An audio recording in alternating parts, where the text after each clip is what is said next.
Você já deve ter observado que os segmentos desvozeados... Deixa eu ver se eu consigo fazer isso. Não sai, né?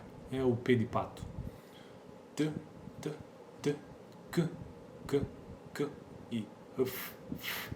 Então, p, p, p. Vamos repetir isso aqui. Você já deve ter observado que os segmentos desvozeados, sem tentar fazer o som, né?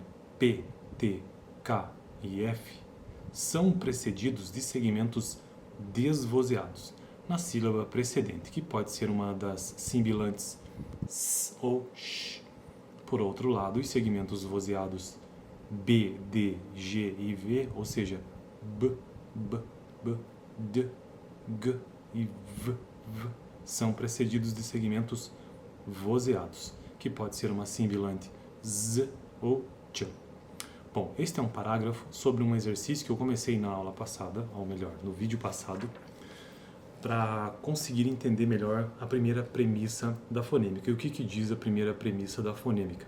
Os sons tendem a ser modificados pelo ambiente em que se encontram. Então vamos lá, a primeira premissa da fonêmica diz o seguinte: os sons tendem a ser modificados pelo ambiente em que se encontram. E quais são esses ambientes? Ambientes ou contextos, então, propícios à modificação desses segmentos. São três. O primeiro são os vizinhos, precedentes ou seguintes, fronteiras de sílabas, morfemas, palavras e sentenças e posição do som em relação ao acento. E o exemplo que eu comecei o vídeo de hoje é no caso de sons vizinhos, né? Precedentes ou então os seguintes. E aí vou repetir o parágrafo porque diz o seguinte: você deve ter observado que os segmentos desvozeados. Bom, segmentos vozeados e desvozeados são dois tipos de segmentos que se estudam na língua: os segmentos consonantais e os vocálicos, ou seja, os segmentos que são de consoantes e outros de vogais. Mas aqui ele está dizendo, ou referindo-se aos segmentos desvozeados ou vozeados. Desvozeados são aqueles segmentos que não causam vibração nas pregas vocais. Então você pode inclusive colocar a mão bem aqui nessa região, os dedos aqui, e perceber que alguns sons são desvozeados, ou seja, não há essa vibração. Como por exemplo, vamos ver aqui, ó, cuspe, a palavra cuspe, ó, cuspe. Ou então a palavra festa, festa, festa, festa. A consoante, ó, não vibra. Da mesma forma que a consoante P de cuspe também não vibra. Outro exemplo aqui seria a palavra casca. Então, casca. O que está vibrando aqui é o A que vem depois, né? Casca. Nem o A, na verdade. Então, cuspe, festa, casca e o último é esforço. A consoante F, ó. Esforço. Esforço. Assim a gente consegue entender o que ele está nos dizendo. Ó. Você deve ter observado que os segmentos desvozeados, P de cuspe, T de festa, C ou K, né, de casca, e F de esforço, são precedidos de segmentos desvozeados na sílaba precedente, que pode ser uma sibilante S ou X. E então, aqui nós entendemos sobre o conceito, né, da primeira premissa. Os sons tendem a ser modificados pelo ambiente em que se encontram. E neste caso, estas consoantes P, T, K e F que são desvozeadas, são procedidas por segmentos desvozeados. Nesse caso, S ou Sh. Por outro lado, os segmentos vozeados B, D, G, V, ou seja, esbarro, ba, ba, ba, ba, ó, como vibra. Desdém, desdém, dem, dem, de. Vesga, vesga, g, e desvio, vi. São precedidos de segmentos vozeados que podem ser uma das sibilantes z, ou ch. Deixa eu retornar lá na tabela de consoantes. Deixa eu procurar aqui só pra gente verificar uma coisa. Estava até falando com a Mirella ali, uma guria que estuda comigo ali na sala. A minha voz tem ficado cada vez mais rouca. Não sei porquê. Eu acho que é a idade. Cadê? Tabela consonante. Aqui, ó. Tá, não é aqui que vamos ter, infelizmente. Espera aí. Acho que eu não vou conseguir. Não, eu vou conseguir sim, pô. Achei aqui, ó. Tá, o que eu queria era só confirmar o seguinte. Então nós temos aqui segmentos desvozeados como P, T, K e F, né? Então vamos ver se o P é desvozeado, tá certo? O T, o K e o F, o T, o K e o F, T, desvozeado, K, todos desvozeados naturalmente. Cadê o K? Desvozeado também.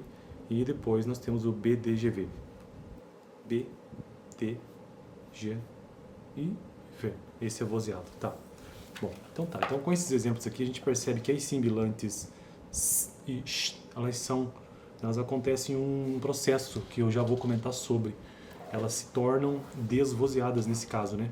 Assim como as outras sibilantes Z e Ch, quando são precedentes, né, desses segmentos vozeados também se tornam vozeados. Então vamos ver a explicação agora. Os exemplos do exercício 1, neste que eu acabei de mencionar, ilustram que a propriedade de vozeamento de uma sibilante fricativa em posição final de sílaba é decorrente da propriedade de vozeamento da consoante que a segue na sílaba seguinte. Em outras palavras, em posição final de sílaba, as sibilantes são desvozeadas. Cuspe, veja, cuspe. Aqui nós temos duas sílabas, cuspe. Então, em posição final de sílaba, as sibilantes são desvozeadas. Cuspe, por isso que ela fica desvozeada. Essa sibilante S. Ou sh, festa. Pode ser cuspe também. Cuspe. Quando seguidas de consoantes desvozeadas, e as sibilantes são vozeadas. Quando seguidas de consoantes vozeadas, por exemplo. O processo discutido acima ilustra um caso de assimilação. Então, o nome que se dá para esse fenômeno aqui é assimilação. Em casos de assimilação, uma propriedade articulatória própria de um segmento é compartilhada por outro segmento adjacente. Então, no caso, essa é a propriedade articulatória dessas consoantes, né? Que umas são desvozeadas e outras vozeadas. E, então, esse som, ele acontece, né, em caso de assimilação com as sibilantes ali. Pode ser a sh, z ou t. No caso das sibilantes, o segmento consonantal que ocorre no início da sílaba e a sibilante que a precede compartilham da mesma propriedade de vozeamento. Dizemos que a sibilante assimila o vozeamento da consoante que a segue.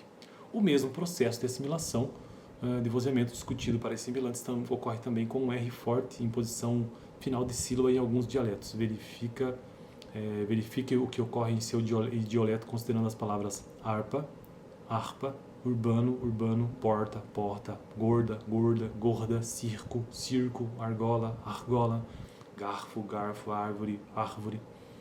Finalizando a discussão da primeira premissa, que estabelece que os sons tendem a ser modificados pelo ambiente em que se encontram, discutiremos alguns aspectos relacionados à nasalidade do português brasileiro, que eu vou deixar para o próximo vídeo, inclusive. Tá, então eu vou parar por aqui. No próximo vídeo quero finalizar esta primeira premissa entendendo o que é a nasalidade do português brasileiro. Valeu? Fico por aqui, dá uma olhada no vídeo passado, onde eu tratei um pouco mais sobre como se faz a transcrição, né, no caso desta primeira premissa, ou seja, que os sons tendem a ser modificados pelo ambiente em que se encontram. Valeu!